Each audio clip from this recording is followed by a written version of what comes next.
it's 9 p.m. in RTD. It's time to English New Edition for tonight's headlines. So we have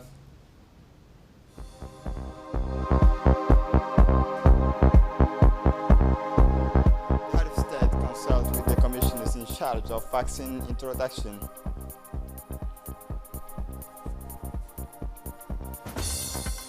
The Minister of Muslim Affairs sponsors the distribution ceremony of the Zakat of the year 2020.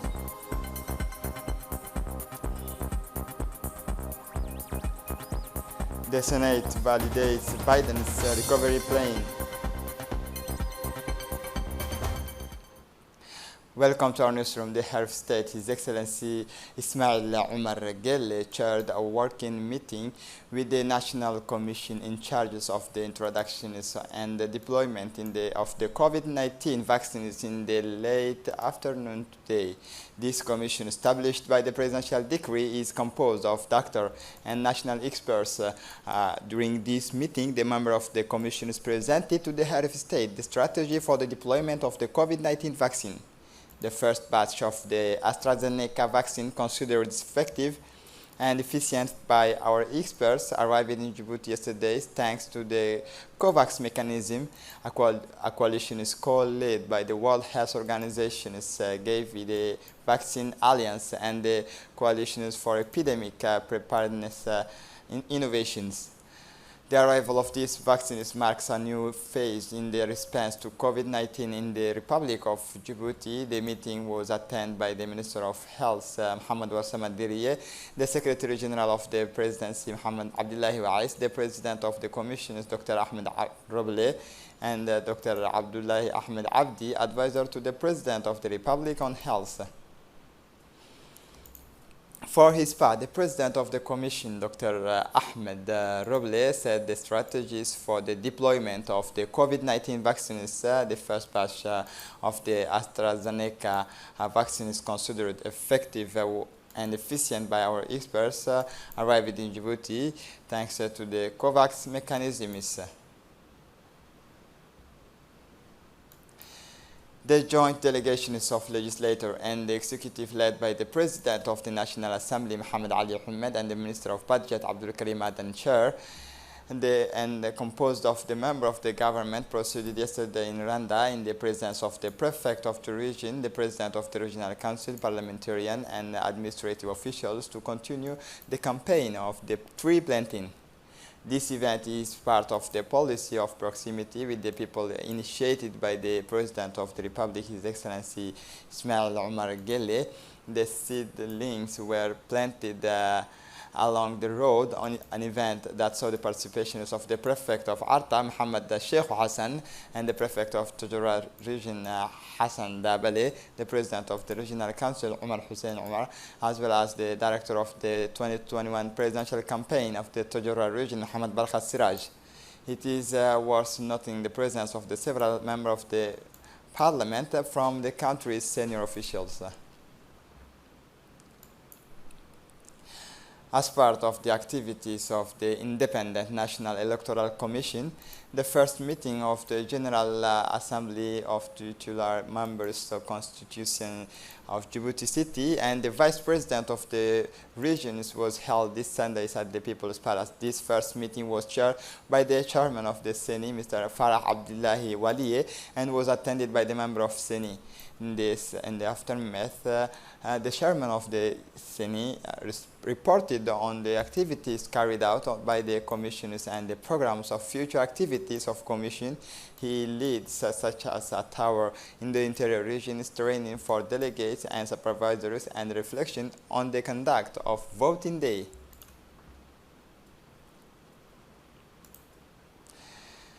The President of the Djibouti Port and Free Zone Authority, Abubakar Umar Haddi, has signed today with the Russian architectural firm Whiskey's partner a memorandum of understanding on the design, construction, development of two towers for a total investment of $3.5 billion. This project, which will be built on the site of the historic port, presents a unique and original architecture combined modernity and culture of the countries with the highlighting of the emblem of the Republic of Djibouti. This foreign direct investment, entirely financed and invested by the Russian consortiums, will create a modern business center serving the national and international business community and further consolidate the geostrategic positions of Djibouti. In a brief speech given by the ceremony, the general directors of the Alexei Sachkov. The ceremony was also attended by the ambassador of Djibouti to Russia, Mr. Mohammed Ali Kamil, and the first vice president of the same cabinet, Mr. Mikhail Shuvirov.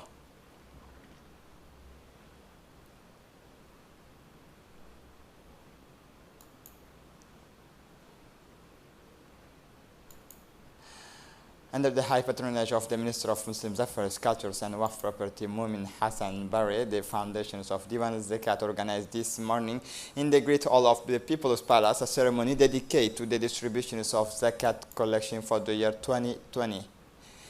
The ceremony took place in the presence of the Minister of Higher Education and Research, Dr. Nabil Mohammed Ahmed, the Minister of Urbanism, Environment, Tourism, Mohammed Abdul Qadir Musa Halim, the Vice President of the Board of Directors, Diwan Zakat, Sheikh Mohammed Abdi Saeed, the Director General of Diwan Zakat, Mr. Suleiman Hussein Musa, and representative of the many business.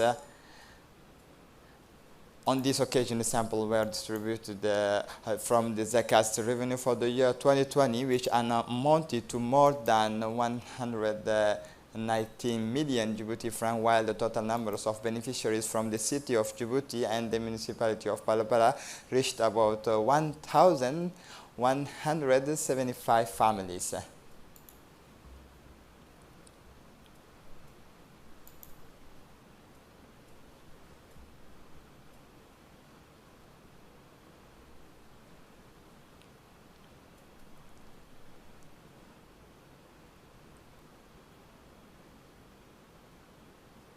For his part, the Director General of the Diwan Zakat Foundation delivered an important speech thanking to the President of the Republic, Ismail Omar Guelleh, the founders of the Diwan Zakat in 2004, and for his permanent patronage of the foundation is Mr. Suleiman Hussein Musa. Also thanked the Minister of Islamic Affairs, Cultures and Endowments for his unfailing support to the activities and programs of Diwan Zakat.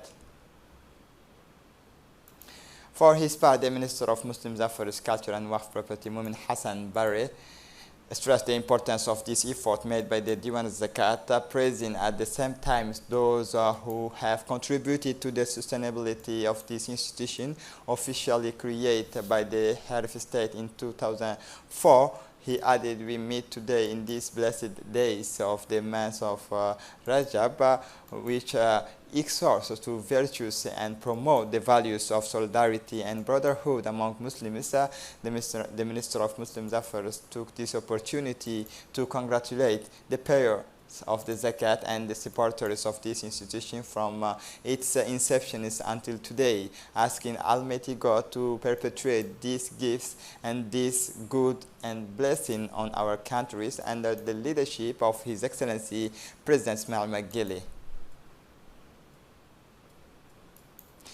As part of the development and promotion of handicraft in the presence of the two ministers, Radwan Abdullahi Bahdoun, Minister of Telecommunication in charge of Post Telecommunication, and the Minister of Trade, Hassan Hamad Ibrahim, took place the signing of an agreement between the Director of Craft and the Director General of Post Office. This convention will allow Djiboutian artisans to showcase their products and know-how by sharing the post office. This cooperation will allow our craftsmen to have a greater visibility. The post office will allow the Djiboutian craftsmen to benefit from a showcase to display their product, and also our artisans can sell online via platforms available to them, e-Souq. For his part, the director of handicraft, Abdullah Dahir Hassan, underlined the importance of this convention. Of the signature of this convention is part of the plan of the national strategy of the crafts. And for his part, Bahnan Ali Medal, Director General of Djibouti Post Office, has recalled that this agreement is part of the policy of post offices, which is intended to be the corporate citizen reference grouping in its various agencies, a multitude of local services. The Minister of Equipment Transport, Musa Mohammed Ahmed, received this morning, Sunday, March 7, 2021, in his office, Mr. Jonathan Pratt, the Ambassador of the United States of America, accredited to Djibouti, also representative of the IGAD Secretariat, Mr. Saeed Nuh, the Secretary General of the Ministry of Equipment Transport, the Director General of Djibouti International Airport, Mr. Mohammed Yusuf Shamake, and the Director of the Civil Aviation Authority, Mr. Daoud Ali Abdo, participate in this meeting. The discussion focused on the consolidations of the historical bilateral relations already existing between the two countries. In addition, it was also a question of strengthening cooperation in the field of air maritime transport. The Minister of Labor in charge of administrative reform, Isman Ibrahim Roble, received in his audience today the new Ambassador of the United States of America accredited to the Republic of Djibouti, Mr. Jonathan Pratt. This visit is part of the new ambassador's tours to make contact with the various ministerial departments. The minister welcomed the new ambassadors and wished him a pleasant stay in the Republic of Djibouti. During this meeting, the minister and the ambassador discussed together the strong cooperation relations between the two friendly countries in the field of employment. A ceremony of solidarity and support in honor of the commissioners elected to the new post of Commissioner for Political Affairs, Peace and Security of the African Union was held yesterday in Addis Ababa in the new chancelleries of the Embassy of the Republic of Djibouti in Ethiopia.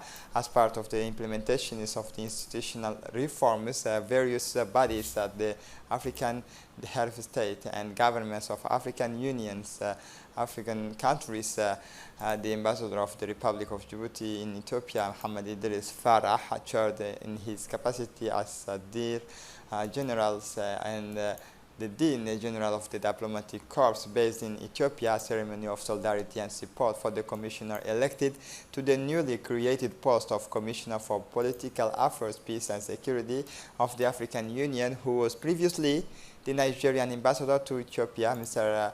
Bakwele Adewe.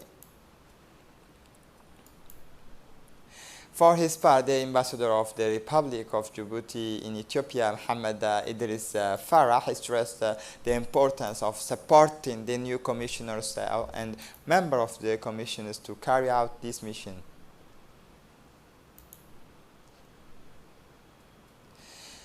Early last Thursday's morning, the Djiboutian Handball Federation received a strong Italian delegation at the gymnasiums of the State High School. The Handball Federation of the Djiboutian received today a civil-military delegation of the Italian Corporation led by the new head of the CIMIC, Domenico Malorgio, who replaced Mr. Giovanni Coppola, calling for another function. This delegation was welcomed by the president of the Djiboutian Handball Federation, Mr. Ahmed Mohamed Tahir, and his executive committee. This second courtesy visit was the meetings and contacts with the new heads of the CIMIC, the handball in Djibouti, especially the development of beach handball in Djibouti. The federation's president present a long-term development program and the needs of the federationists at the structural, material, and technical levels.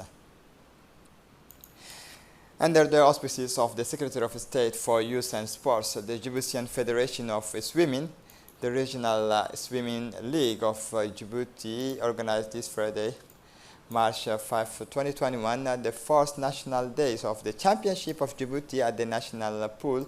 Athletes in several categories and different CDC in the city of Djibouti, Tujara and Obok participate in mass in this day. However, the gold medals goes to our champions, Ahmed Hussein Barkat, who once again recorded the best performance of the day. And in this sense, Mr. Ali Adabo, president of the Djiboutian Swimming Federation, congratulated Rustawu, the technical directors of the CSAD club, for the performance of his athletes. We asked the director of the CSAD to raise awareness among young girls to participate in competitions of your favorite disciplines.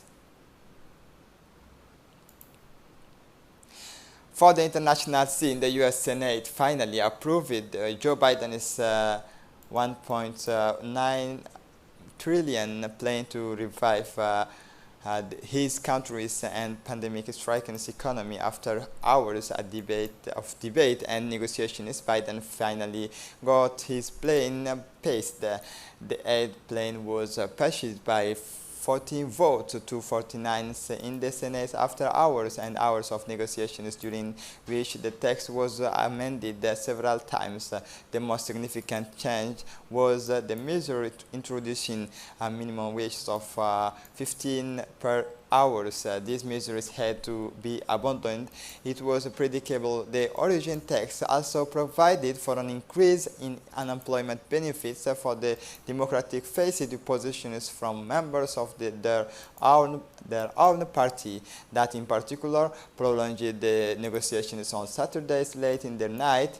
In the end, of unemployment benefit will remain the same at around $300, but American families should be able to receive the famous $1,400 check promised by Joe Biden. This is it for the news. Thanks for watching us. Have a good evening.